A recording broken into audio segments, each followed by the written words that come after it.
So today I want to talk to you about optimal hydration levels and how it's extremely important, not just for your overall wellness, but how hydration, when optimized, actually helps you intake certain micro and macronutrients that can further enhance your optimization, balance fluid levels, and make you feel energized and overall supports your health and wellness.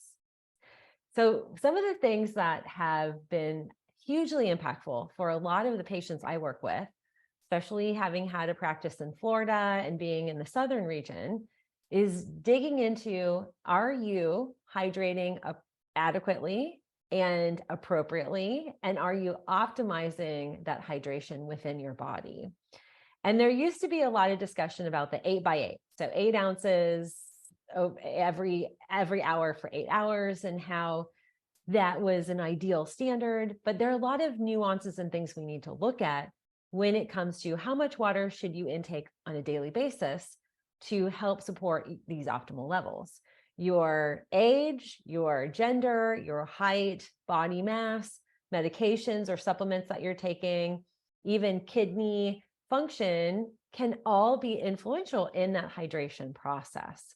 But I want to share with you, there are some key nutrients that require optimal hydration for max absorption and assimilation of these nutrients.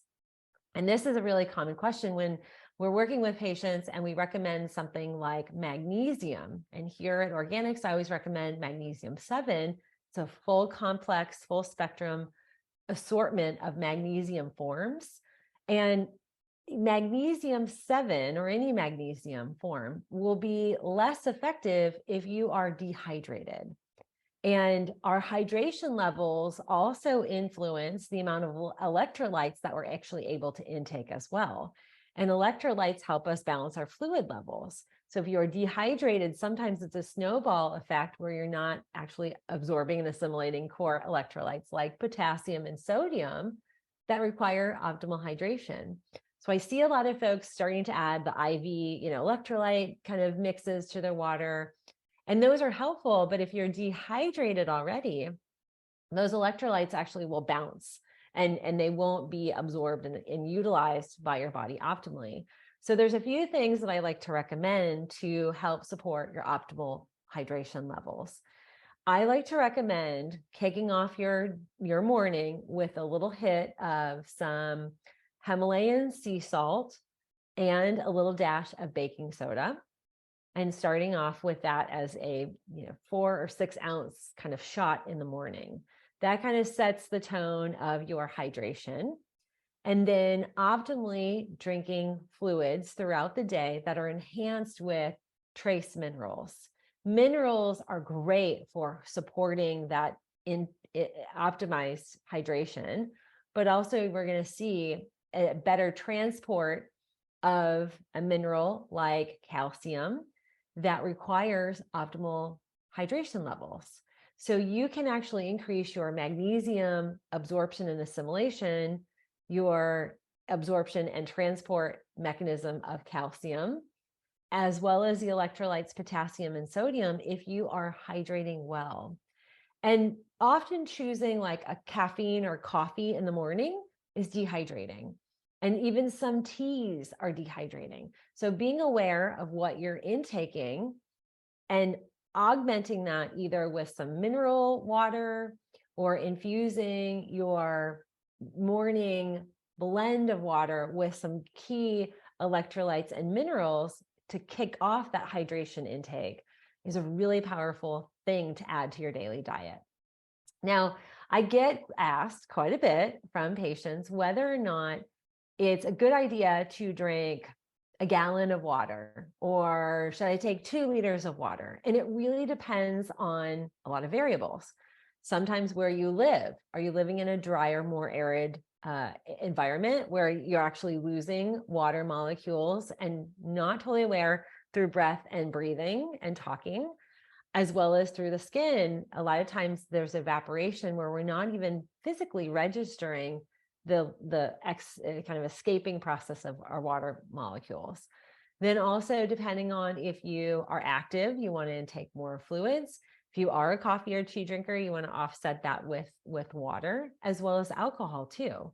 So I don't consider coffee, teas like the black and more caffeine dense teas and alcohol as part of the hydration process. We're specifically talking about water that's enhanced with minerals.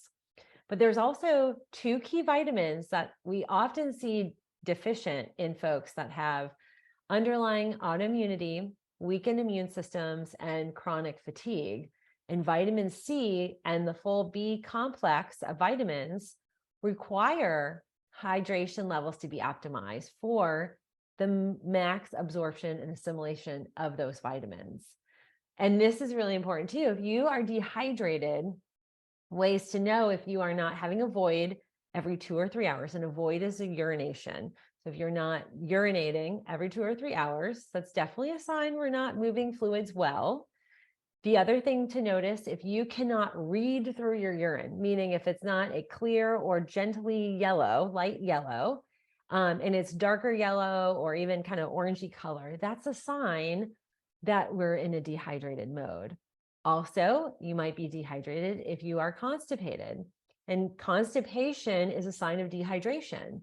So the bowels are not getting the right amount of liquid, and that gets compounded when we're dehydrated. We're not absorbing optimal levels of magnesium, and magnesium helps move fluid throughout the body and balances the fluid levels and flushes fluid into the bowels. Same thing with electrolyte imbalances. If you have tachycardia or kind of racing heart or elevated heart rate, we always test your electrolyte levels. We always look at assorted lab values that might indicate you're dehydrated. And that's really important. Before you do any labs, make sure you're really well hydrated, that you're getting the optimal intake of minerals and are in kind of that optimized absorption state, because you're going to get labs that might not be fully accurate. But if you are dehydrated, it's something to be aware of long term. It puts strain on your kidneys, it puts strain on all your detox organs, and hydration really matters. So I hope this was helpful. I hope you'll consider consuming water throughout the day and mineralizing your waters, and kicking off your morning with a little hit of some salt, some Himalayan salt, so you get some minerals, and then also a little dash of baking soda. That's a great way to power up your hydration levels.